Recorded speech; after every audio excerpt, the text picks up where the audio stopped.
जो वंशज आया उसको बोला गया हर्यक वंश। उसके बाद जो दूसरा वंशज आया उसको बोला गया शिशुनाग वंश।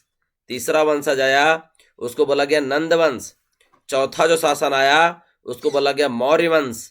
और मौर्य वंश के बाद से मगध साम्राज्य का पतन हो गया और उसी के बाद से मौर्योत्तर काल की शुरुआत हो गया, जब बृहदर्थ की हत्या कर दिया गया उसके बाद से। अब यहां जानना है कि हर्यक वंश में कितने शासक आए, शिशुनाग में कितना आए, नंद में वंश में कितना आए, मौर्य वंश में कितने शासक आए, उसको मैं यहीं पे आपको याद करवाने वाला हूं 2 मिनट में। तो हर्यक वंश के संस्थापक थे बिंबिसार। तो बिंबिसार एक शासक आया। बिंबिसार के पुत्र था अजात शत्रु। अजात शत्रु भी शासन किया। अजात शत्रु के पुत्र था उदाइन, इसने भी शासन किया। और यही उदाइन है जो पाटलिपुत्र शहर को बसाने का काम किया, जिसको पहले नाम था कुसुमपुरा। उदाइन के जो बेटा था उसका नाम था नागदशक। नागदशक के साथ ही हर्यक वंश की समाप्ति हो गई, क्योंकि नागदशक को पद से हटा करके शिशुनाग ने गद्दी प्राप्त कर लिया था।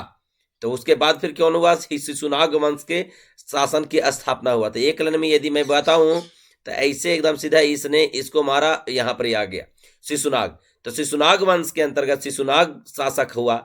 उसका जो बेटा कलाशोक हुआ, उसको काकवर्ण कहा जाता था, उसने शासन किया। और कलाशोक जो हुआ उसके बाद जो है उसका 10 गो पुत्र थे, उसने कुछ दिनों तक शासन किया। कलाशोक की जो स्थिति थी उसकी हत्या महापदम नंद के द्वारा कर दिया गया था, इसलिए यहां से नया वंश की शुरुआत आया जिसको बोला गया नंद वंश। तो कलाशोक की हत्या तो किया था, लेकिन कलाशोक के हत्या के बाद तुरंत गद्दी प्राप्त नहीं कर पाया महापदम नंद। तो इसके कुछ दिन इसके 10 गो पुत्र जो थे कलाशोक के, उसने शासन किए, किंतु अंततः महापदम नंद ने गद्दी प्राप्त कर ही लिया। और यहीं से नया वंश की शुरुआत हुआ, नंद वंश।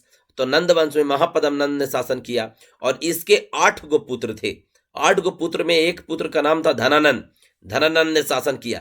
तो महापदम नंद के बाद ही 8 पुत्र बैठे, लेकिन देखा जाए तो 8 पुत्रों को मारने के बाद ही धनानंद अंततः शासन कर लिया। धनानंद की हत्या करने का काम किया चंद्रगुप्त मौर्य ने, और यहीं से नया वंश की शुरुआत होता है। उसको बोला गया मौर्य वंश, जो कि कौटिल्य के सहयोग से मारा था।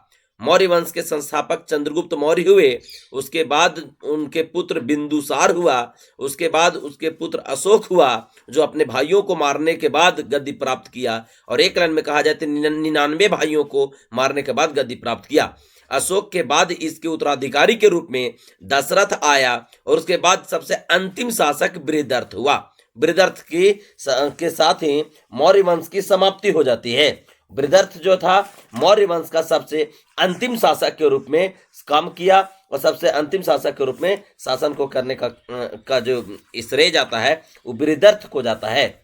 और यहीं से नया वंश की शुरुआत होता है, और उसको बोला जाता है मौर्योत्तर काल, जो कि पुष्यमित्र शुंग के द्वारा शुरुआत होता है।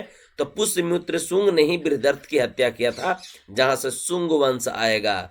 फिर मैं आपको अगला वीडियो में लेकर के आऊंगा कल सेम टाइम में 8 बजे। उसमें मैं बताऊंगा मौर्योत्तर काल में कौन कौन से वंशज ने शासन किया और उसमें कौन कौन से शासक हुए। आज के लिए इसके लिए इतना ही। आप देखेंगे तो पीटी में हर एक एग्जाम में क्वेश्चन पूछता है इससे, चाहे यूपीएससी हो, जेपीएससी हो, बीपीएससी हो या एसएससी या नीचे कोई भी लेवल का एग्जाम हो।